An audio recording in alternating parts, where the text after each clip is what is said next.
성탄절이 아직 좀 멀긴 했지만 성탄절 이야기를 했던 거는 성탄절에 대한 이야기들이 좀 많이 있어서 왜 성탄절이 12월 25일이지? 뭐 하는 그런 질문들도 없지 않아 있어서 성탄절로 낚시용 제목을 만들어 봤습니다. 네. 자, 그래서 우리 하나씩 한번 볼 텐데요. 먼저 우리가 달력 안에 보이는 것들이 있잖아요. 달력 안에서 어떤 것들이 보이시는지 한번 이야기 한번 해볼까요? 하자마자 이렇게 됐네요. 음소 잠깐 끄시고 달력 안에 지금 보이는 거 달력 안에 보이는 게 뭐가 있을까요? 날짜 보이시고 또 요일 2020년도 있고 또 12월 22일 2020 2020 날 해가 보이고 또 뭐가 보이시죠? 주일, 일주일, 요일이 보이고 또 뭐가 보이십니까? 안 나온 거 아직도 있는데 월화수목금 전월 다음 달도 보이죠. 월화수목금토일도 보이고 연자가 없어요. 세련된 달력이라 그런가 봐요. 제가 만든 게 아니라서 일부러 만든 건 아니고 어떻게 붙였어요. 그리고 달도 보이고 그쵸? 자, 이 중에 빨간 글씨가 체크 안 됐나요? 아 그러네요. 이게 나쁜 달력이네. 그러니까 달력이 빨간 글씨가 없다니 이런 이 글씨가 이제 달력 안에서 여러 개를 볼 수 있습니다. 그래서 어떤 것들이 보이냐면 이제 날짜도 보이고 일도 보이고 몇 년도인지 해도 보이고 달도 보이죠. 그리고 요일도 보입니다. 근데 이 네 가지 중에 자연스럽게 알 수 있는 것들이 있어요. 첫 번째는 날짜는 하루하루는 해가 지고 뜨면 하루 갔다 이렇게 셀 수 있습니다. 제일 쉬운 거죠. 그리고 그 다음 쉬운 게 뭘까요? 31일이 있으니까 한 달이다. 달력 말고 옛날 사람들이 달력 만들기 전에 하루는 쉬워요. 해가 졌다 뜨면 하루가 갔어요. 자, 그 다음 쉬운 거. 그 다음으로 생각하기 쉬운 주기가 뭘까요? 봄, 여름, 가을, 겨울. 봄, 여름, 가을, 겨울이 있고 또 뭐가 또 있을까요? 춘분 있고 추분 있고 뭐 동지 있고 하지 있고 보름도 있고 그래요. 아주 좋은 지적이십니다. 왜냐하면 처음은 딱 봐서 하는 거 밤에 하늘 보면 달은 날날이 바뀌어요. 그렇죠? 금방 바뀝니다. 그래서 달을 보면 보름이 돌아오고 달이 없어졌다 생겨났다 이 하는 걸 알 수 있어요. 그리고 그걸 가지고 뭘 만들 수 있냐면 달을 만들 수 있어요. 그래서 달이라 그러는 거예요. 달을 보면 알 수 있어서 달이라 그러는 거예요. 그래서 제일 먼저 만들어진 달력이 어떤 달력일까요? 그러면 제일 먼저 만들어진 달력 음력이겠죠. 음력. 음력을 전 세계적으로 쓴 이유는 달 보면 알 수 있어요. 그냥 이렇게 달 보고 있으면 이게 달이 같구나. 그래서 대부분의 달력의 날짜가 한 달이 30일쯤 되는 이유는 원래 음력달이 30일쯤 되기 때문에 그래요. 거기서 크게 벗어나게 만들질 않았어요. 양력으로 했어도 비슷하게 만들어 놓은 겁니다. 자, 이 음력을 제일 먼저 알 수 있고 그 다음 알 수 있었던 게 뭘까요? 월은 알았고 날도 알았고 월도 알았어요. 그 다음 뭘까요? 요일 또 양력은 어떻게 할까요? 자, 해를 보고 양력이 뒤에 나온 이유가 있어요. 어려워요.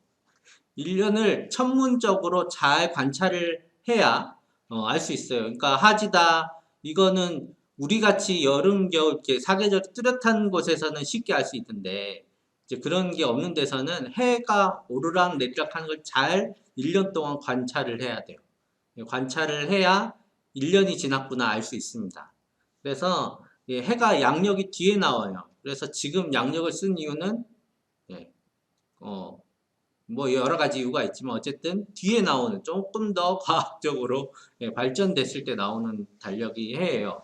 자, 이제 제일 요일. 자, 이제 요일만 남았는데 여러분 요일은 어떻게 할 수 있어요? 자연적으로. 달력이 없다 생각하고. 7일간이면 예. 요일은 어떻게 알았을까요? 제일 어려운 질문이죠. 그렇죠? 네. 자, 요일은 알 방법이 없어요. 왜냐하면 요일은 자연적으로 생긴 주기가 아닙니다. 요일은 요일만은 종교적인 주기예요. 그냥 생겨난 주기가 아니에요. 요일은 종교적인 주기예요. 그러니까 성경에 7일 주기가 있기 때문에 요 달력 안에 7일 주기가 생겨난 거예요. 예전에 그래서 우리나라가 이제 갑오개혁을 했는데 1894년인가요? 그때 갑오개혁 하기 전까지는 우리나라에는 요일이 없었어요. 달과 뭐 해와 날짜들은 쭉 30일 간격으로 돌아갔지만 요일은 없었습니다. 요일은 서양 달력이 들어와서 그때부터 생겼어요. 왜냐하면 애초에 이 7일 주기라는 것을 알 방법이 없어요. 왜냐하면 임의적으로 하나님께서 정해주셨기 때문에 7일 주기를 지키는 겁니다. 그래서 요일이 있다는 것 자체가 요일이 7일 주기다라는 것 자체가 하나님의 말씀이 그 안에 일단 딱 들어가 있는 거예요. 달력만 봐도 하나님의 말씀이 여기 있다. 7일 동안 6일 동안 일하고 하루를 쉬어라 했던 하나님의 말씀이 달력 안에 딱 붙어 있어요. 이 주기를 주신 이유가 있습니다. 자연스러운 주기들은 우리의 삶과 연관이 있죠. 하루를 자고 일어나야 되고 또 한 달을 주기로 물이 왔다 갔다 하고 여러 가지 일들이 일어나고 해를 따라서 해 움직임에 따라서 농사를 져야 하고 하는 여러 가지 주기들이 있는데 그 가운데 요일은 하나님께서 6일 동안 일하고 하루를 쉬도록 만들어 주신 하나님의 말씀이 그 가운데 담겨 있는 날짜입니다. 이것들을 주기를 통해서 일주일에 한 번씩은 하나님을 기억하게 하신 거예요. 이 주기들이 그래서 아주 중요합니다. 그래서 교회도 교회력이란 걸 만들었습니다. 그래서 지금도 교회력을 지키고 있고 또 이전에 유대교 시절에 구약 시대에도 절기를 지켰어요. 그래서 절기를 지켰습니다. 어떤 절기를 지켰을까 한번 볼게요. 자, 달력이 잘 안 보이시죠? 보이시나요? 네, 안 보이셔도 괜찮아요. 네, 대충 12개로 나눠진 칸입니다. 그래서 12개의 칸, 좀 크게 보여드릴까요? 최대한 크게. 12개의 칸이 있습니다. 자, 제일 먼저 유대교에서 1월이 언제냐? 1월이 언제일까요? 니산. 네, 니산월이라고 적혀 있는데요. 잘 안 보이시겠지만 니산월인데 1월을 뭘로 정했느냐가 중요해요. 보통 첫 번째 달은 좀 의미가 있잖아요. 우리나라도 딱히 큰 의미는 없어요. 뭐 의미 있게 정한 게 아니라 그냥 겨울 한중간에 1월이 있잖아요. 뭐 딱 봄이 시작할 때 춘분의 1월을 정한다. 뭐 이런 것도 아니고 동지도 아니고 애매한 시간에 지금 1월인데 무엇을 기준으로 이 1월을 정했을까? 1월을 정했냐면 유대교는 종교력이에요. 자기들이 정한 종교력이 있어요. 그러니까 종교적으로 성경에 나와 있는 달력이 있습니다. 그 달력이 뭐냐면 바로 종교력의 시작이 뭐냐면 6월절이에요. 6월절. 6월절이 종교의 시작입니다. 그래서 구약의 달력 안에서 제일 중요한 절기는 뭐냐? 뭘까요? 제가 말씀드렸잖아요. 6월절이에요. 6월절. 6월절입니다. 6월절. 자, 그래서 이 6월절은 가장 중요한 절기예요. 왜냐하면 이 6월절을 통해서 이스라엘의 정체성이 생겨났어요. 이스라엘의 정체성이 뭐냐? 일단은 이스라엘은 종이었다라는 겁니다. 6월절. 6월절을 통해서 이스라엘은 종이었다라는 걸 계속 상기하는 거예요. 우리는 종이었다. 애굽의 종이었다. 노예였다라는 것을 기억하는 동시에 그런 노예에서 우리를 구원해 주신 분이 하나님이시다. 라는 것을 계속 기억하는 절기입니다. 그래서 하나님께서 절기를 주실 때 뭐 하나님께 예배라 하는 것도 있지만 우리로 계속 기억하게 하시는 거예요. 이게 달력 안에 절기가 있는 제일 중요한 의미입니다. 기억하게 하시는 거. 그냥 흘러가지 말고 그 주기를 통해서 계속해서 반복적으로 기억하게 하시는 절기가 바로 이제 하나님께서 주신 절기들인데, 그래서 이 6월절을 통해서 이스라엘 백성들은 내가 하나님의 백성이구나, 우리가 하나님의 백성이구나 라는 것을 깨닫는 절기입니다. 이게 아주 중요한 절기인데, 왜냐하면 이거는 보통 많은 명절들이, 이제 세계에 있는 명절들이 대부분 추수랑 관련이 돼 있어요.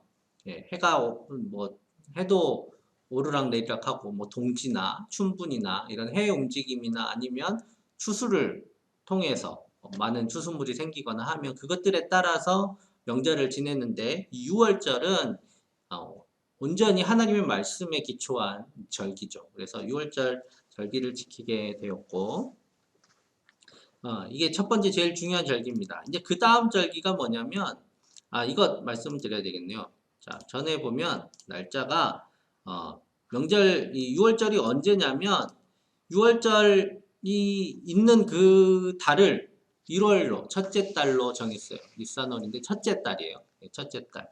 그런데 첫째 달 1월 1일이 6월절이 아니에요. 예. 왜냐하면 달은 정했지만 아까 말씀드린 대로 음력이잖아요. 음력. 그러니까 금음이 1일 해가지고 이렇게 보름이 되면 15일, 그리고 해가 지면 30일, 이렇게 달이 다시 없어지면 30일 해가지고 주기가 생겼기 때문에 날짜는 정해 놓을 수가 있었습니다. 그래서 날짜를 언제로 정했냐면 15일로 정했어요. 1월 15일이 6월절이에요.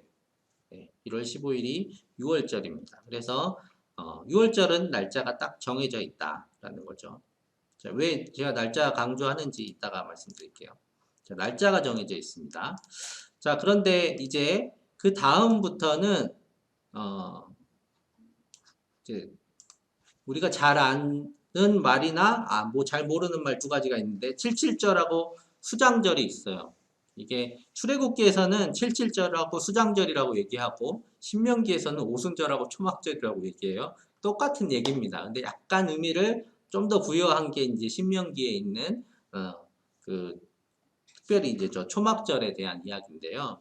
먼저 77절은 쉬워요. 예, 저희 뭐 3호제 한다, 뭐 그다음에 사구제도 있나요? 그렇게 얘기하잖아요. 예, 77절은 77, 49 해가지고 49일 뒤에 지내는 절기, 이런 뜻입니다. 근데 이거는 어떤 절기냐면 6월절이 조금 지나면, 6월절이 조금 지나면 이제 6월절쯤이 추수하기 시작하는 절기가 봐요. 예, 추수를 막 시작하는, 그러니까 보리나 이런 겨울을 지내왔던 곡물들이 이제 막 추수되기 시작하는 시점입니다. 그래서 6월절이 있는 주일날 이제 무교절을 지내고, 무교절 7일을 지낸 다음에 돌아오는 6월절을 지내고 돌아오는 안식일 다음 날인가? 다음 날이 초실절이에요. 처음 이제 추수를 시작하는 때. 이때가 초실절이고, 그때부터 50일 동안을 추수하는 기간으로 정해 놓은 겁니다. 그래서 77, 49일 동안 추수를 하고, 추수가 겨울 곡식이 추수가 끝난, 그러니까 6월쯤에 이제 오순절 혹은 77절을 지내는 거죠. 그래서 그때가 77절입니다. 그래서 77절이나 오순절은 저희 교회에서도 중요한 의미를 지니죠. 그래서 오순절날 이제 성령님께서 오셨는데, 그게 오순절이나 77절이 같은 날이다 생각하시면 돼요. 그러면 대략 그 6월절하고 50여일 정도의 차이가 나는 거겠죠. 왜냐하면 딱 안식일 날이나 뭐 월요일 이때가 주일 이때가 6월절이 아니고 요일 날짜로 딱 6월절이 정해져 있기 때문에 정확하게 50일은 아니고 50일 조금 넘겠다, 뭐 이렇게 생각하시면 됩니다. 자, 그리고 수장절이 있어요. 수장절은 뭐 하는 절기냐면 이제 가을쯤이에요. 아까 잠깐 말씀을 정확하게 못 드렸는데, 니산월, 그러니까 6월절이 있는 1월이 3월하고 4월쯤이에요. 이 양력으로 하면 3월하고 4월쯤이 이제 6월절이고, 그러면 전혀 안 맞잖아요. 그래서 새해를 언제로 정했냐면 이스라엘의 새해는 7월 달이에요.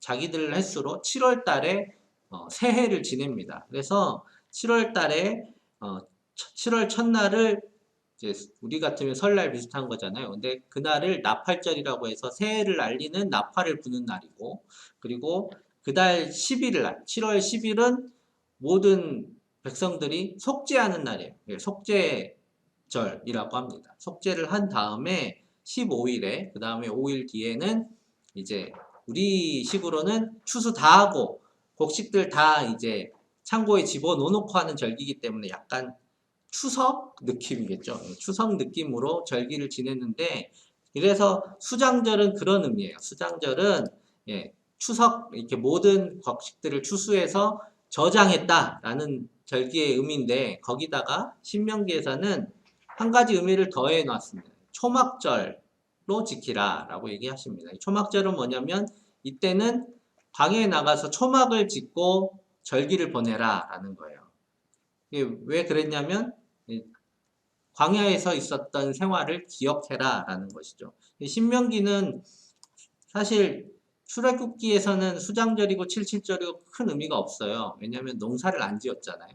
근데 이제 신명기는 가나안 땅으로 들어가서 농사 짓기 시작한 시점에 주신 절기이기 때문에, 그래서 이제 들어가서 추수를 하고 하나님을 기억해라. 너희들이 광야에서 있었던 시간들을 기억해라 라고 이제 초막절을 주십니다. 자, 그래서 이제 초막에 거주하면서 지냈던 절기가 바로 초막절이죠. 이렇게 세 개의 절기가 제일 중요한 절기예요. 자, 그래서 이제 이렇게 말씀을 해주셨죠. 이는 내가 이스라엘 자손을 애굽 땅에서 인도하여 내던 때에 초막에 거주하게 한 줄을 너희 대대로 알게 함이니라. 나는 너희의 하나님 여호와이니라 라고 말씀하시면서, 핵심은 절기를 달력안에 넣어놓은 것. 그래서 매해 이것들을 지키게 하신 이유는 기억하게 하기 위함입니다. 자, 그러고 나서도 몇 가지 절기가 조금 더 있어요. 그래서 우리 성경에 나와 있는 절기들 몇 가지만 더 살펴보고 넘어갈게요. 이제 그 유대교에서 아주 중요하게 지키는 절기 중에 하나가 불임절이 있습니다. 불임절. 불임절은 뭐냐면, 이건 다른 그림이네요. 불임절은 뭐냐면, 그 에스더서에 나와 있는 하만 사건으로 생긴 절기입니다. 그래서 포로기 때 생긴 절기예요. 포로로 잡혀가 있는 사람들 가운데 있었던 박해 사건을 하나님께서 역전시켜 주셔서 오히려 유대인들이 이름이 크게 나는 그런 사건이 일어난 날, 그날을 불임절로 지키고, 또 한 가지 중요한 사건이 있습니다. 이제 수전절, 불임절은 신약 성경에 거의 안 나오는데 수전절이 한번 나와요. 수전절은 어떤 날이냐면 우리가 신약 성경 안에서는 볼 수 없는 사건인데, 이 사건의 여파가 굉장히 심하게 옵니다. 예수님께서 사실 십자가에 못 박혀 죽기까지 하셨던, 아주 왜 유대인들이 이렇게 심각하게 반응을 할까 할 만큼 이 사건의 배경이 되는 사건이 수전절이에요. 왜 이렇게 유대인들이 심각하게 반응하지 하는 그 배경이 수전절의 사건입니다. 어떤 사건이냐면, 이 오른쪽에 보면 동전 보이시죠? 동전에 뭐 이렇게 보면 바닥에 에피파네스인가요? 이거 정확하게 잘 안 보이는데, 그래서 이 안티오커스 4세라는 왕이 그 당시 이스라엘 지역을, 가나안 지역을 다스리고 있었는데요. 그때도 유대인들은 자치권을 잘 누리고 있었는데, 이 왕이 나타나면서 나쁜 짓을 하기 시작합니다. 이 사람이 온 자기가 다스리는 지방은 헬라화 시키려고 했어요. 그리스처럼 만들겠다. 그리스처럼 만들어버리겠다. 그렇게 얘기를 하면서 어떤 일을 하기 시작했냐면 그리스 문화를 막 전파시키기 시작했습니다. 근데 다른 지방은 뭐 잘 전파가 되는데, 그 중에 제일 저항이 거센 곳이 유대인이었겠죠. 그래서 유대인들에게 아주 큰 핍박이 다가옵니다.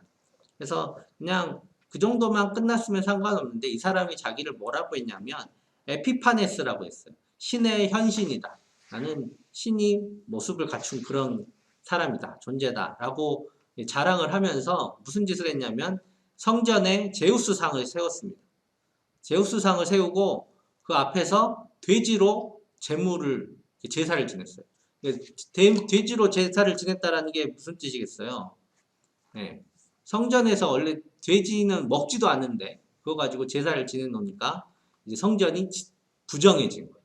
이 성전을 부정하게 만들었습니다. 그래서 이것들을 이제 말이 길어지는데 마카베오서라고 지난번에 외경에 나왔던 것들이라고 얘기 드렸잖아요. 이 마카베오 형제가 일어나서 이 에피파네스 세력을, 이 안티오커스 세력을 유대 땅에서 몰아냅니다. 그러면서 성전을 회복한 날, 성전을 이렇게 정결하게 한 날이 수전절이에요. 자, 이게 예수님으로부터 그렇게 길지 않은 시간 가운데 일어났던 일입니다.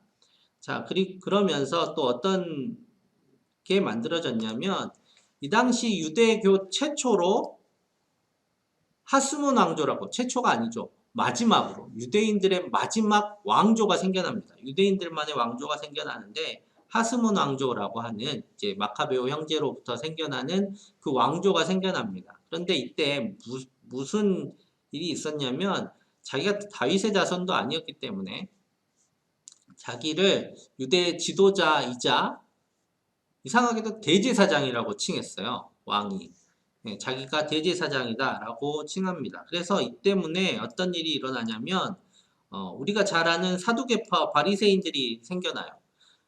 사두개파들은 제사장들이었기 때문에 대제사장이라고 하니까 대제사장 옆에 붙어가지고 예, 권력층을 이루게 됩니다. 이렇게 일종의 유대교의 귀족층이 돼요. 사두개인들은.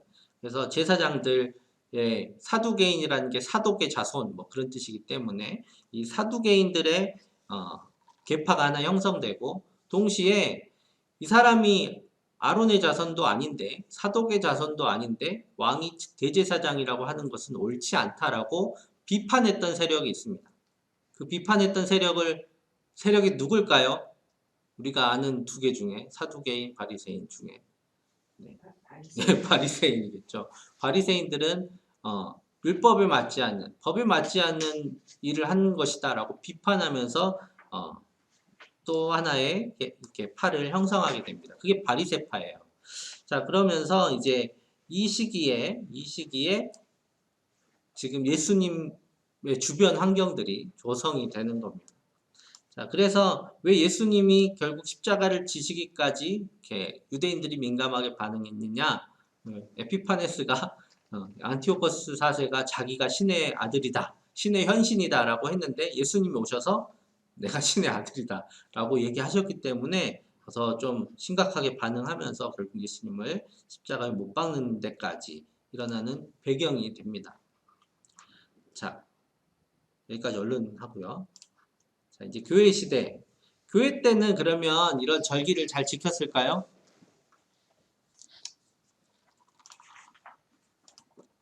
교회 시대는 어떻게 지켰을까요? 네. 구약에는 교회가 없고 네. 그 시기만 있었죠. 회당. 그렇죠. 회당만 있었죠.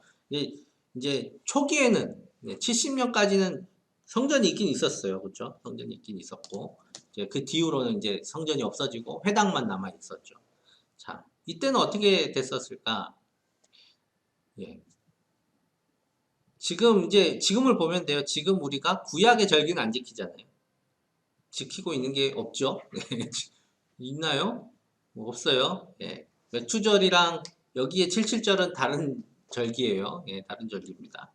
자, 우리가 교회 시대 때는 더 이상 이 날과 절기들을 지키지 않아요. 왜냐하면 그것들이 더 이상 교회랑 상관이 없다. 율법이랑 교회는 상관이 없다라기보다는 이제 율법으로부터 교회는 자유로워졌다라고 생각했기 때문이죠. 그래서 이 말씀 10절 너희가 날과 달과 절기와 해를 삼가 지키니 내가 너희를 위하여 수고한 것이 헛될까 두려워하노라. 이게 이제 데살로니가 전서의 말씀인데 이 교회 안에 이방인들의 교회인데 유대인들이 와가지고 또 막 이걸 지켜야 된다라고 막 하니까 바울이 이런 것들을 우리가 굳이 이제 지킬 이유가 없다. 우린 율법 안에 있지 않다라고 말씀하면서 이제 교회가 이런 날과 절기를 지키는 그런 율법으로부터 벗어나 있다라고 말씀합니다. 그런데 그렇다고 해서 아예 안 지킨 게 아니에요. 왜냐하면 유대인들도 있었어요. 교회 안에.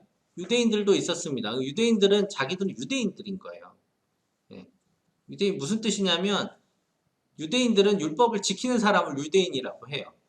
그러니까 유대인이면서 예수 믿는 사람들은 뭘 해야 되냐면 율법을 지키면서 예수님을 믿는 거예요. 그러니까 날과 절기를 지켜야겠죠. 6월절도 지켜야 되고 절기를 지켜야 됩니다. 이제 성전이 없어진 이후에도 6월절과 절기들은 지켜가는 거예요. 유대인들의 전통이니까. 자, 그래서 유대인들은 유대인답게 지키고 이방인들은 더 이상 거기에 매여서 지키지 않죠. 그 이야기가 어디 나오냐면 로마서에 나옵니다. 로마서 13장에 보면 날에 대한 이야기가 나와요. 나를 중히 여기는 사람도 있고 나를 중히 여기지 않는 사람도 있다. 먹는 것을 중히 여기는 사람도 있고 먹는 것을 중히 여기지 않는 사람도 있다. 라는 이야기가 나와요. 이게 무슨 얘기냐면 이방인들은 날을 안 지켜요. 절기를 안 지킵니다. 그런데 유대인들은 유대인이니까 절기를 지켜요. 근데 둘 사이에 이제 트러블이 생긴 거죠. 왜냐하면 유대인들은 아니 우리가 율법에서 자유로워졌는데 왜 절기를 지키냐라고 이야기하는 한편이 있고 또 다른 한편은 유대인들은 아니 예수님도 유대인이고 제자들도 유대인인데 왜 절기를 안 지키냐 하면서 트러블이 있었습니다. 그래서 사도 바울이 다 모두 주를 위해서 한다라고 말씀하면서 이제 교회가 굳이 유대인들의 절기를 지키지 않아도 된다라는 쪽으로 갑니다. 나중에는 이제 유대인하고 교회 사이가 아주 벌어지게 돼요. 많이 벌어지게 됩니다. 그래서 지난번에 잠깐 얘기 드렸지만 그 구약의 정경이 이렇게 확립된 얌리아 회의에서는 어떤 제일 중요한 게 뭐였냐면 기독교인들을 저주하는 기도문도 만들고 그래요. 그러니까 유대교랑 기독교인이 완전히 이제 갈라서게 되는 사건이 일어나게 되죠. 그럴 때부터는 교회가 굳이 유대인들의 절기를 지킬 이유가 없어지게 된 겁니다. 그럼에도 불구하고 교회에는 절기가 있지요. 그래서 이제 교회가 중요하게 생각했던 시간들 한번 생각해 보겠습니다. 교회가 어떤 시간들을 중요하게 생각했을까요? 교회가 중요하게 생각했던 시간. 지금도 중요하게 생각하는 거. 부활주일. 부활주일도 있고요. 또 크리스마스. 크리스마스도 중요하게. 또 뭐 있어요? 추수감사. 추수감사절. 또 맥주감사. 맥주감사절. 그것보다 더 자주 중요하게 여기는 게 하나 있습니다. 주일. 주일. 네, 주일. 주일이 제일 중요해요. 왜냐하면 다른 건 모르겠는데 주일은 성수하라고 하잖아요. 네. 제 한자가 그 성수의 그 성수더라고요. 거룩하게 지키라고. 네. 주일 성수. 네. 주일입니다. 주일. 왜냐하면 교회에서는 뭔가 막 한꺼번에 체계적으로 딱 생긴 게 아니에요. 하나씩 생겨나는데 제일 먼저 자연스럽게 생겼던 날이 바로 주일입니다. 그래서 주의 날에라는 이야기들이 있고요. 그리고 그 주간의 첫날, 주간의 첫날이 언제입니까? 첫 주일. 주일이죠. 그러니까 일, 월, 화, 수, 목, 금, 토, 일에서 이 중에 제일 큰 이제 행성 이름을 딴 거잖아요. 예. 그 중에 제일 대빵이 해예요. 그러니까 일요일이 첫날인 거죠. 주간의 첫날. 그래서 우리가 일요일을 주일이라고 하는 거는 일요일이 첫날이기 때문이에요. 주간의 첫날. 예. 토요일은 끝날이고. 그래서 첫날에라고 하면 일요일을 얘기하고 우리가 지금 그날을 주일로 지키는 겁니다. 자, 그런데 이게 왜 중요한 것이냐면 주일은 어떤 의미냐면 주의 날, 아까 주의 날이라고 했죠. 주일은 주의 날이란 뜻입니다. 주의 날. 그래서 이 주라는 뜻은 성경에서 함부로 쓰는 글자가 아니에요. 그냥 아유 주님 뭐 이렇게 얘기하는 게 아니에요. 주는 유대인들 가운데서는 하나님을 이르는 말이었습니다. 제가 그때 성경 하면서 이야기했는데 성경에서 우리가 지금 하나님의 이름 야훼라고 말하는 그 구약의 그 하나님의 이름을 하도 안 읽어가지고 어떻게 읽는지를 잊어버렸어요. 대신에 어떻게 늘 읽어왔냐면 아도나이라고 읽었습니다. 그래서 주님이라고 읽은 거예요. 그 이름을. 하나님의 이름을. 그거를 나중에 그리스어로 번역할 때 번역할 수가 없잖아요. 하나님의 이름을. 그러니까 그냥 늘 읽었던 대로 주님이라고 번역을 합니다. 그래서 신약 시대에 성경을 읽었던 모든 사람들은 주님이 곧 하나님이에요. 예. 특별히 왕이 아닌 이상 주님이라고 부를 사람이 없는 겁니다. 그래서 하나님을 이르는 말이었는데 나중에 뭘 이르는 말이 됐냐면 예수님을 이르는 말이 돼요. 이게 바로 예수님을 하나님으로 알았다라는, 교회가 하나님으로 알았다라는 뜻입니다. 그런데 이 날이 왜 중요하냐? 왜 주의 날이라고 이름을 다 지었을까? 예, 그냥 부활하신 날, 뭐 이렇게 안 짓고. 왜냐하면 이게 구약 성경 안에 예언되었던 날이기 때문입니다. 어떤 날이었냐면, 이제 요엘서에도 나왔던 날인데, 뭐 계속 구약 성경 안에 예언서 가운데 많이 있는 날인데, 그게 바로 여호와의 날이란 뜻입니다. 여호와의 날. 자, 근데 신약성경 그리스어에서 여호와라는 모든 글자는 다 주님이라고 바뀌었어요. 예, 주님이라고 바뀐 날이에요. 자, 그럼 무슨 뜻이냐면 모든 사람들이 이 날을 뭐라고 읽었냐면 주의 날이라고 읽었다라는 거예요. 주의 날, 주의 날. 예. 그래서 이 주의 날은 그냥 읽은 날이 아니라 구약 성경에 하나님께서 보복하시고 심판하시고 회복하시는 날, 그 날이 주의 날인데 그 날의 이름, 그래서 예수님이 부활하신 날을 주의 날이라고 지켰다라는 거예요. 이 날에 악이, 사망이 보복을 받고 심판을 받고 백성들이, 하나님의 백성들이 회복되는 날이다 라고 의미를 부여한 날이 바로 주의 날, 바로 주일입니다. 그래서 모든 주일은 부활절이에요. 네. 기본적으로 부활절입니다. 왜냐하면 예수님이 부활하신 걸 기념해서 세운 날이기 때문에 모든 주일은 부활절이에요. 그래서 사순절 나중에 여러분들 이제 셀 텐데 사순절은 수요일 날 시작해요. 수요일 날 시작해서 이제 부활 주일날 전날까지 40일을 세는데 잘 보시면 숫자가 안 맞아요. 예, 40일이 넘어요. 왜 넘냐면 주일은 그 가운데서 뺐어요. 원래 사순절은 이 고난을 묵상하는 날이잖아요.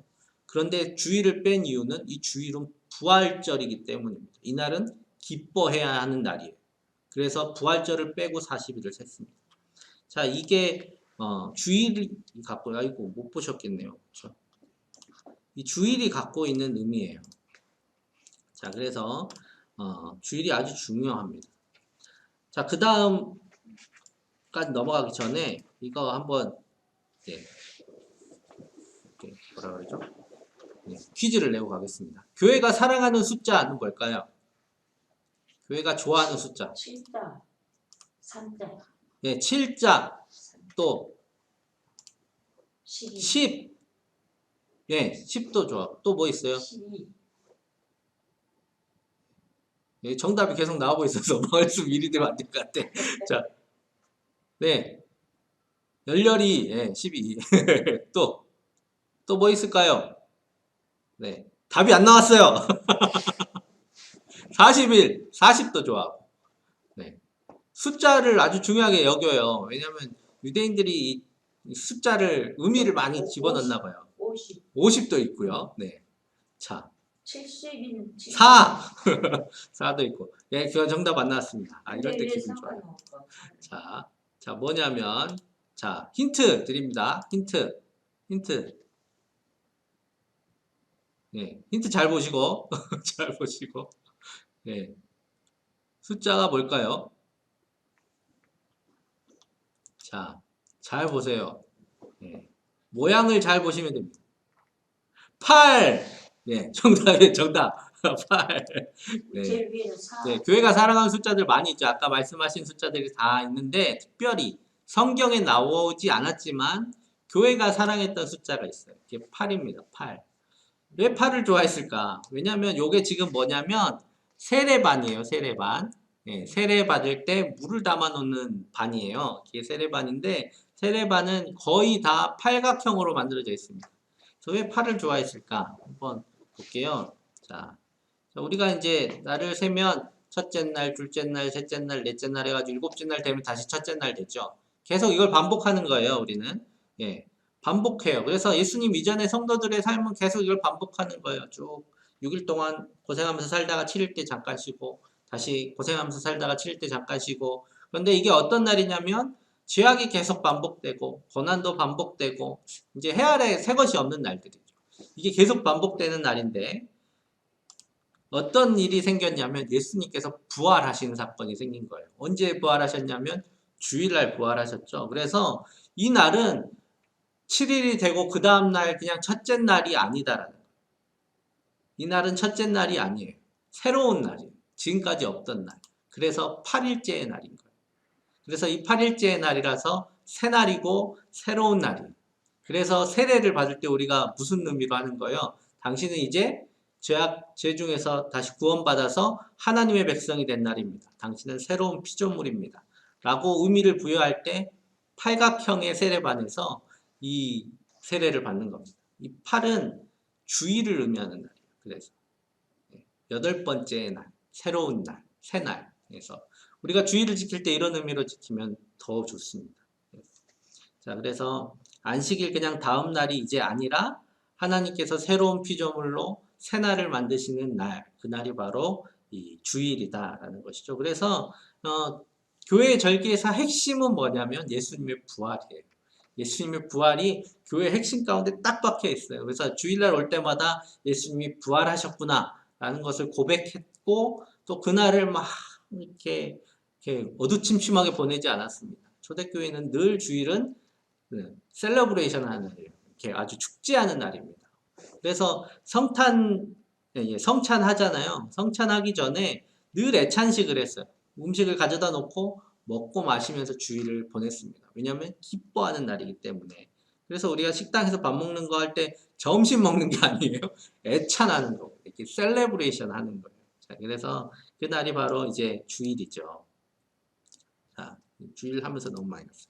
자, 그 다음 교회가 중요하게 생각했던 날. 자, 이게 중요하게 생각했던 날이라고 하니까 어려우니까. 그 다음 생겼을 만한 날. 어떤 주일일까요? 어떤 절기일까요? 주일이 먼저 생겼고, 그 다음에. 그 다음 생겼을 게, 초막절. 초막절도 나왔어요. 네. 자, 우리가 교회가 지키는 절기. 교회가. 이 절기를 아주 중요하게 여긴다. 부활주일. 네. 부활주일이에요. 부활주일. 그렇죠. 주일은 그냥 매주 지키는 거고 1년에 한 번 지키는 것 중에 제일 중요한 절기가 부활절이에요. 왜냐하면 부활을 때문에 주일을 만들었잖아요. 이거는 매주 돌아오는 거고 그러면 1년마다 돌아오는 어딘가에 예수님의 부활을 이렇게 기념하는 날이 있어야 돼요. 그래서 부활절이 그 다음 중요하고 이제 이 부활절을 중심으로 1년의 절기가 이제 생겨나게 되는 겁니다. 자, 그래서 부활절이 중요한데요.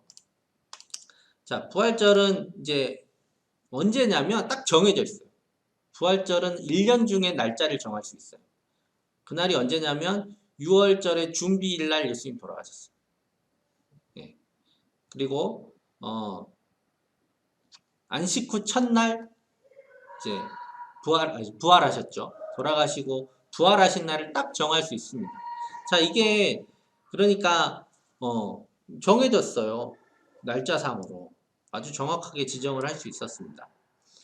자, 그래서 이제 날짜를 세보면 그 당시 6월절은 언제였냐면 니산월 15일이 6월절이었어요.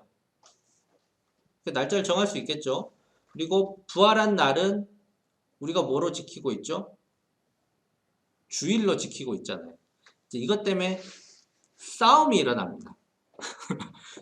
동방교회하고 서방교회하고 싸움이 일어나요. 이제 왜 싸움이 일어났냐면 동방교회는 아주 이제 우리까지 멀리 온 곳은 아니잖아요. 동방교회는 유대인들의 가까운 공동체였어요. 왜냐하면 예루살렘 교회가 있었고 유대인들이 그 지역에 터키나 아시아 지역에 많이 살았기 때문에 동방 지역은 유대인들의 가까운 사람들이었어요. 그래서 유대교회 아주 이렇게 율법에 좀 철저했던 사람들이죠. 그러니까 부활절은 6월절에 맞춰서 지키는 것이 맞다라고 했어요. 아까 그런데 제가 무슨 얘기 드렸냐면 6월절은 날짜가 정해져 있다라고 말씀드렸죠.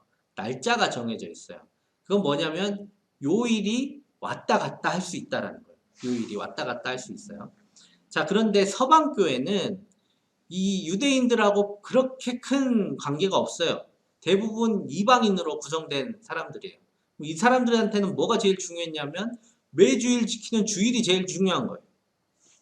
그러니까 당연히 주일날 지켜야지. 그래서 그렇다고 막 아무 때나 지킨 게 아니라 이 니산월 15일에 맞는 그 근처 주일날 지켜야 된다라고 주장을 한 겁니다. 그래가지고 논쟁이 아주 오랫동안 일어났어요. 자, 그런데 그러다가 하도 이 논쟁이 정리가 안 돼요. 슬픈 얘기지만 교회 안에서 잘 싸움이 잦아들지는 않아요. 그래서 누가 이걸 중재하게 되냐면 결국 외부 사람이 중재하게 됩니다. 지금도 교회에서 이제 정리 안 되면 법원 가잖아요. 그것처럼 황제가 개입을 해요. 하도 싸워대니까 콘스탄티누스 황제가 이제 이 교회를 통해서 제국을 안정시켜야지 해놨는데 교회를 공인하자마자 싸우는 거예요. 예전에는 몰래 싸우는데 이제 공인을 해놓으니까 나와서 대놓고 싸우는 거예요. 너무 싸워서 안 되겠다 해서 불러놓은 게 니케아 공의회입니다. 자, 니케아 공의회에서 우리가 알고 있는 니케아 신경도 이제 신앙 고백으로 세웠지만 또 하나 했던 게 하나 있어요. 부활절을 정했습니다. 부활절을. 그래서 부활절을 정했는데 어떻게 정했냐면 부활절을 서방교회에 손을 들어줬어요. 그래서 춘분 다음에 오는 만월, 보름 다음에 오는 주일, 이때가 부활절이다 라고 정합니다. 그래서 여러분들 잘 보시면 부활절 날짜가 왔다 갔다 해요. 왔다 갔다 합니다. 부활절 이리 갔다 저리 갔다 하는 이유가 이렇게 정하기 때문이에요. 그래서 이 부활절은 결국 이제 서방교회 손이 들어졌습니다. 아무래도 이제 이방인들 성도들이 더 많아지기 때문에 그렇게 됐겠죠. 그래서 이 부활절을 정하게 됩니다. 어쨌든 정하게 됐어요. 그래서 정해졌죠. 자, 이제 이 부활절이 음력에 따라서 왔다 갔다 하는 날이기 때문에 음력과 양력을 최대한 이렇게 교차시켜서 비슷하게 만든 날이라서 이제 부활절이 정해지는데 이제 부활절이 기준점이 돼요. 부활절이 다른 절기를 이제 세워나가는 기준점이 됩니다. 자, 다음 이제 우리가 교회 절기가 언제 시작할까요? 이게 답이 나와버렸네. 교회 절기는 대림절에 시작합니다. 대림절. 곧 대림절 다가오죠. 이 대림절이 이제 그 교회 절기, 교회력의 시작점이에요. 그래서 대부분 저희가 요즘은 어떻게 되는지 모르겠는데 교회 회개가 11월에 끝나요. 대부분 그렇죠. 11월에 회기를 끝냅니다. 그리고 12월부터 다시 회기를 했던 이유가 교회력의 시작은 대림절인데 대부분 11월쯤 시작해요. 그래서 12월 초에 시작하죠. 왜냐하면 성탄절을 기점으로 4주 전이기 때문에 거의 12월 첫째 주부터 대림절이 시작됩니다. 그러니까 교회력의 시작에 맞춰서 한 교회 회계까지 끝내는 경우도 있었어요. 요즘 이제 나라랑도 맞춰야 돼서 결국 대부분은 12월 달에 회계를 마무리하지만 예전에는 11월에 교회 회계도 마무리를 했습니다. 왜냐하면 대림절이 절기 시작이기 때문이죠. 근데 대림절은 대강절이라고도 있잖아요. 대림절, 대강절 이렇게 두 가지로 이야기하는데 대림절은 말 그대로 오신 임하는 것을 기다리는 날 이런 뜻입니다. 자, 근데 이 대림절이 흔히 이렇게 생각하시는 경우들이 있어요. 대림절은 예수님이 이제 탄생을 기점으로 성탄절을 기점으로 이렇게 절기를 정해놨기 때문에 이제 예수님 태어나시는 걸 기다리나 보다 이렇게 생각하는 경우가 많이 있지만 초대교회 안에서는 예수님이 태어나신 것에 대해서 그렇게 중요하게 생각하지 않았어요. 예수님에 대해서 중요하게 생각한 것 두 가지. 하나는 부활, 또 하나는 뭘까요? 대림절. 뭘 기다렸을까요? 메시아. 예수님이 약속하신 뭔가를 기다렸어요. 뭐 기다리셨죠? 예수님 뭐 약속하셨어요? 네, 다시 오심을 기다렸어요.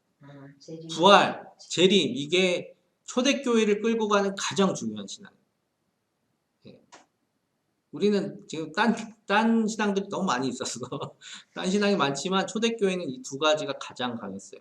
심지어 아주 극초기의 그 성도들은 재림 신앙이 훨씬 더 강했습니다. 예수님 곧 오신다라는 이 신앙이 더 강했던 때예요. 그래서 대림절은 예수님 태어나시는 걸 기다리는 게 아니라 예수님이 다시 오실 것을 기다리는 날입니다. 자, 근데 이걸 어디에 빗대서 기다리느냐? 성탄절에 빗대서 기다리는 거예요. 왜냐하면 성탄절은 어떤 날이냐면 성탄절은 구약 성도들이, 구약 시대 이스라엘 백성들이 메시아가 오실 것을 기다렸잖아요. 그게 이루어진 날이에요. 예수님이 태어난 날은 구약 시대 메시아를 기다리던 이들의 그 기다림과 또 하나님의 약속이 성취된 날이다라는 겁니다. 그래서 그 날을 빗대서 우리는 예수님이 다시 오시마 하시는 그 약속을 기다리는 거예요. 그렇게 해서 성탄절에 대림절을 잇대어 놨습니다. 그래서 대림절 지날 때는 이 신앙을 다시 상기하는 겁니다. 기억하는 거예요. 아, 예수님이 다시 오신다고 하셨다. 예수님이 다시 오신다고 하셨다라는 것을 기다리면서 우리는 교회력을 시작하는 겁니다. 왜냐하면 우리 앞에 있는 날은 예수님이 다시 오시는 날이에요.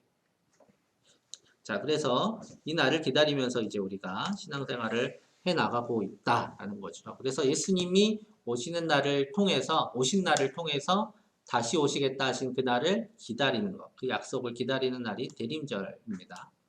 자, 이제 그러면 대림절이 교회력의 시작인데 그 시작 지점이 언제냐면 성탄절 전 4주간이에요. 그래서 성탄절이 애매하게 주일날 끼면 주일 그 전주일부터 4주간을 끼고 월요일날 꼈다 그러면 4주간을 쉬고 바로 그 다음날 성탄절을 지내고 이렇게 되어 있습니다. 이 4주간인데 그러면 한번 여쭤볼게요. 예수님이 태어나신 날이 성경에 적혀 있습니까? 없습니까? 네. 태어나신 날 없죠. 태어나신 날. 네. 날이 없어. 네, 날이 없죠. 읽어보면 없어요. 태어나셨다, 어떤 일이 있었다, 이런 거는 막 적어 놓으셨는데, 정작 언제 태어나셨다는 안 적어 놓으셨어요. 왜냐면 옛날 사람들이잖아요. 예수님도 옛날 분이에요. 생일 지내신 분이 많이 있었을까요, 그때? 옛날 분들이? 생일 잘 안 지키잖아요. 그리고, 생일, 왕족들이. 네, 그쵸. 아주 귀족들이나 태어난 날을 이렇게 잘 기억해 놓지, 그냥 대충 예수님도 서민이셨으니까 그냥 막 사셨던 것 같아요. 자, 그래서 예수님이 태어난 날이 언제라고 안 적혀 있어요. 근데 왜 12월 25일이냐? 이거 가지고 가끔 와가지고 이단들 얘기하죠. 이단들이 얘기해요. 성탄절이 12월 25일인 걸 왜 12월 25일인지 아세요? 이렇게 물어본다고. 여러분 뭐라고 대답하실 겁니까?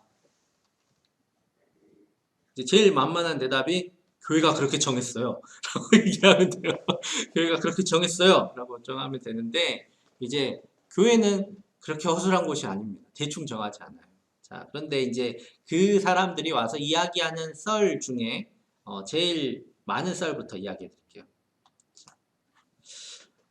성탄절이 12월 25일인 이후 첫 번째 썰은 274년에 AD 예수님 오신 이후에 274년에 아우렐리안 황제가 등극을 하고 이 아우렐리안 황제가 무슨 일을 하냐면 무적의 태양신 축제를 만듭니다.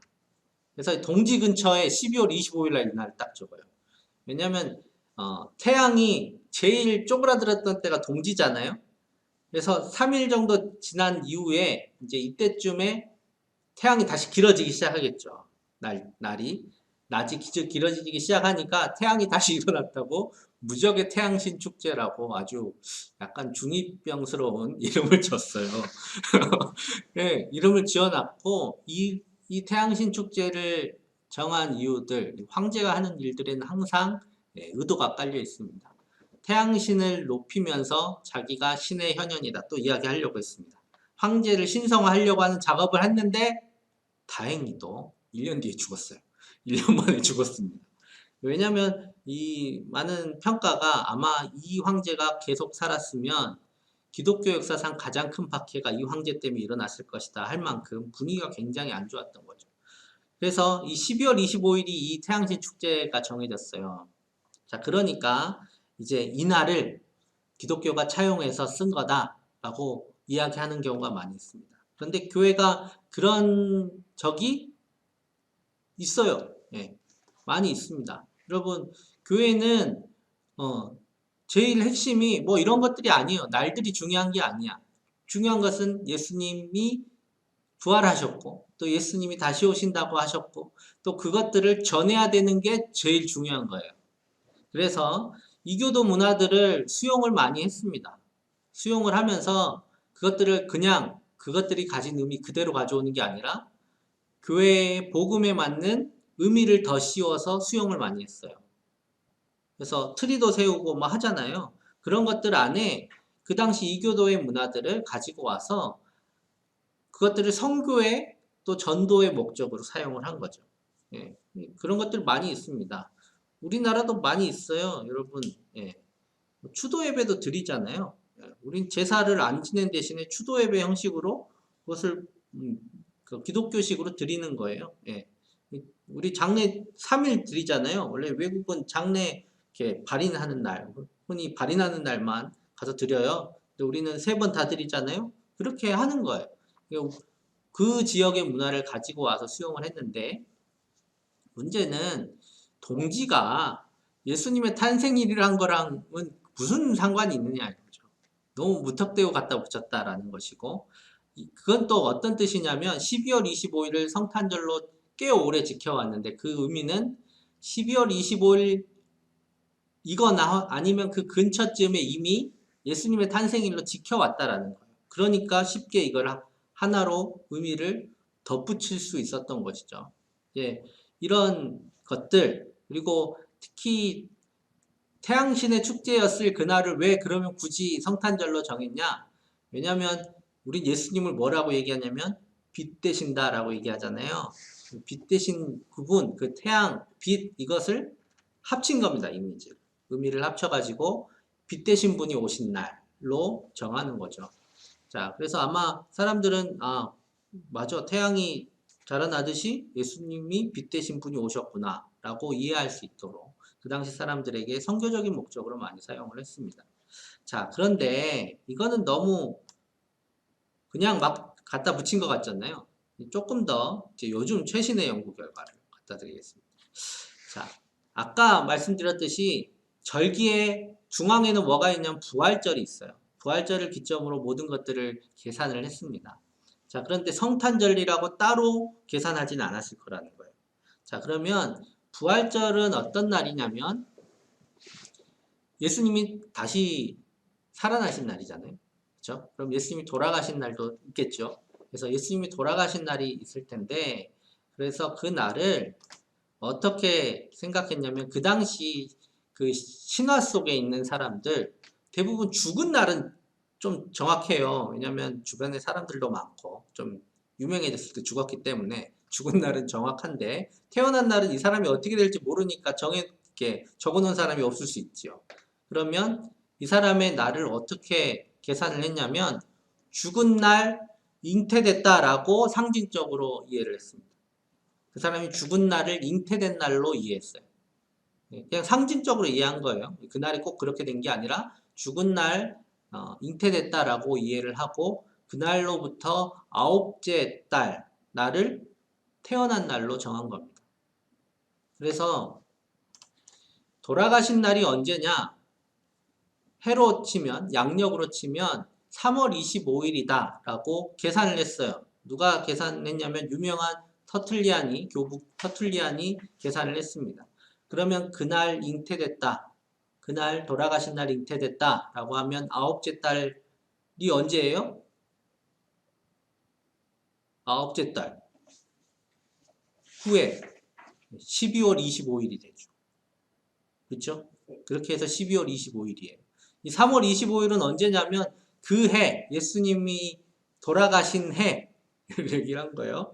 자, 그런 다음 또 그래서 태어나신 날이 9개월 후인 12월 25일이다 라고 해서 지켰다는 그런 연구들이 그 논문들이 그 당시 얘기들이 있어요. 뭐 4세기경 이야기들이 있고 또 한 가지가 있어요. 자, 우리는 서방교회는 12월 25일 날 예배를 드려요. 성탄절로 지킵니다. 그런데 동방교회는 1월 6일을 성탄절로 지켜요. 예, 신기하죠? 예, 동방과 서방은 옛날부터 이렇게 잘 싸웠어요. 동방교회는 어디가 있어요? 이제 동방교회는 동방정교회 뭐 이런 교회들. 그러니까 그 당시 동로마와 서로마가 딱 갈라졌는데 동방 쪽은 1월 6일 날 지키고 서방 쪽은 12월 25일 날 지켰어요. 성탄절을 아주 오래전부터 300년 때부터. 왜 그랬냐면 동방은 어떤 쪽 중심이면 그리스 쪽 중심이에요. 그리스 쪽 달력으로 치면 예수님이 돌아가신 날이 4월 6일이라는 거예요. 거기서부터 9개월 후면 1월 6일이라는 거예요. 그래서 1월 6일 날 동방교회는 자기들 달력대로 성탄절을 보냈어요. 지금도 그래요. 예, 이게 합쳐진 게 얼마 안 됐어요. 20세기 다 와서 20세기 와서 합쳐졌고 또 아직도 1월 6일 날 성탄절을 지키는 날이 있어요. 예. 그래서 지금 이 동방교회는 그렇게 지키고 있다라는 겁니다. 그래서 아주 옛날에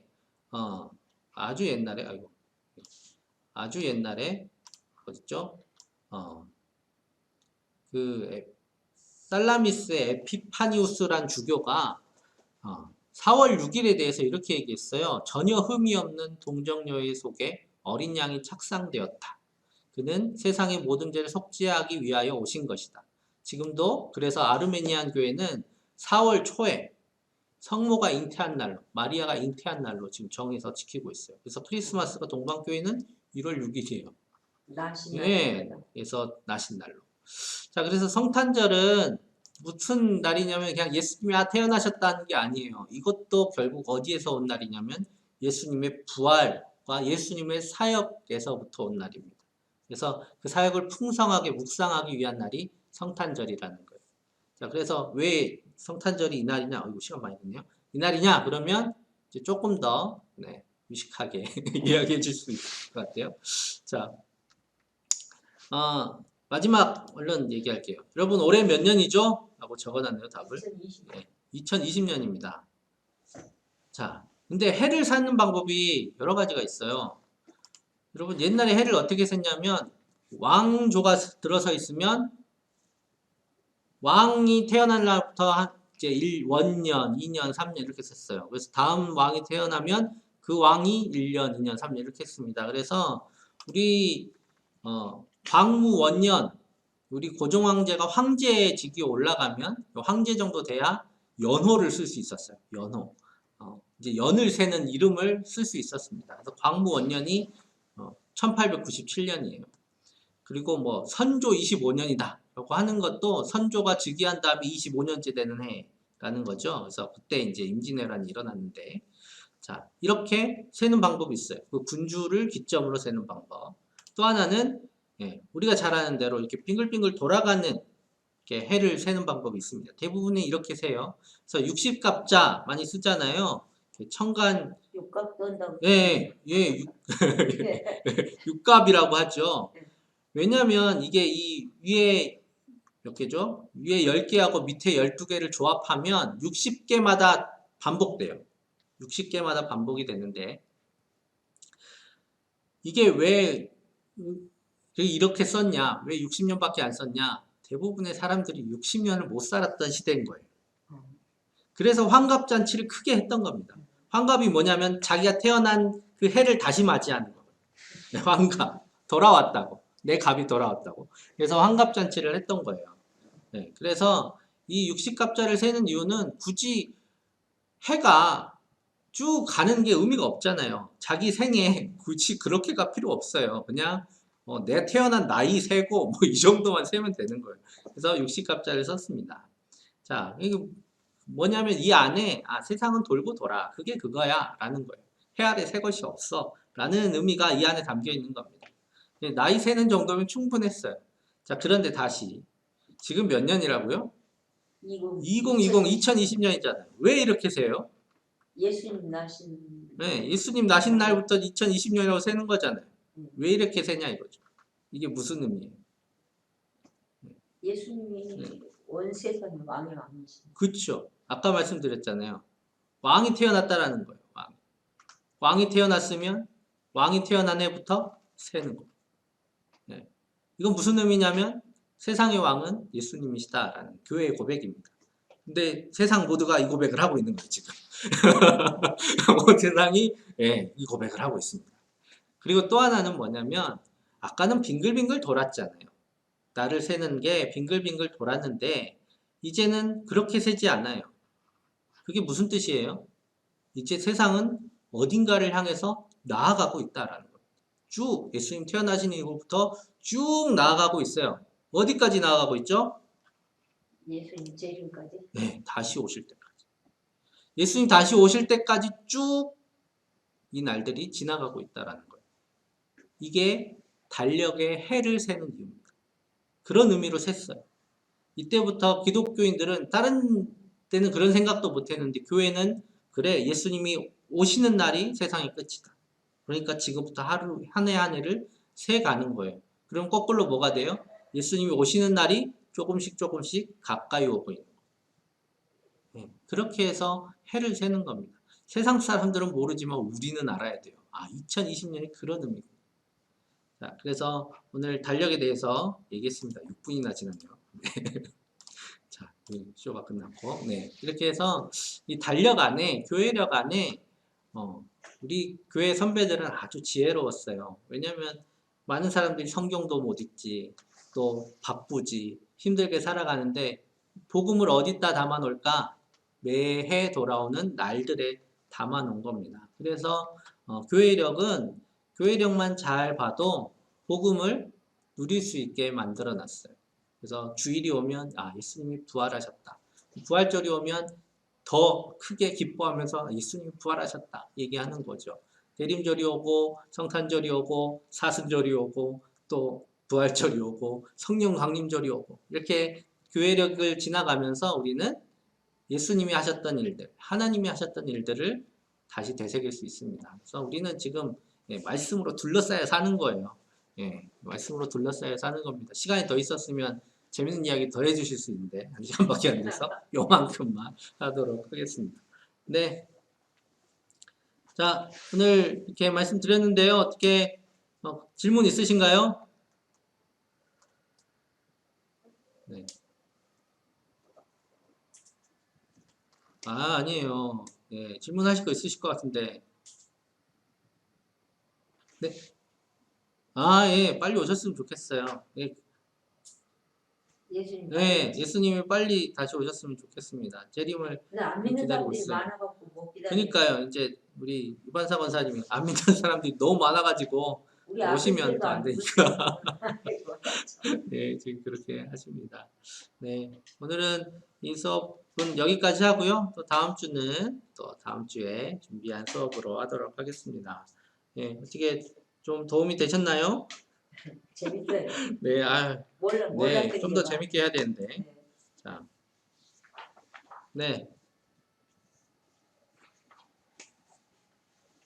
아니에요. 이 정도면 돼요. 더 많이 오신 것 별로 안 좋아요. 딱 좋아요, 지금. 네. 1시간 넘었어요. 1시간도 넘었네요. 자, 우리 다음 주에는 왜 우리 교회 십자가엔 예수님이 없어요? 라는 제목으로 무슨 내용이 나올까 궁금한 낚시 제목으로 한번 해보도록 하겠습니다. 수고하셨습니다. 식사 맛있게 하세요.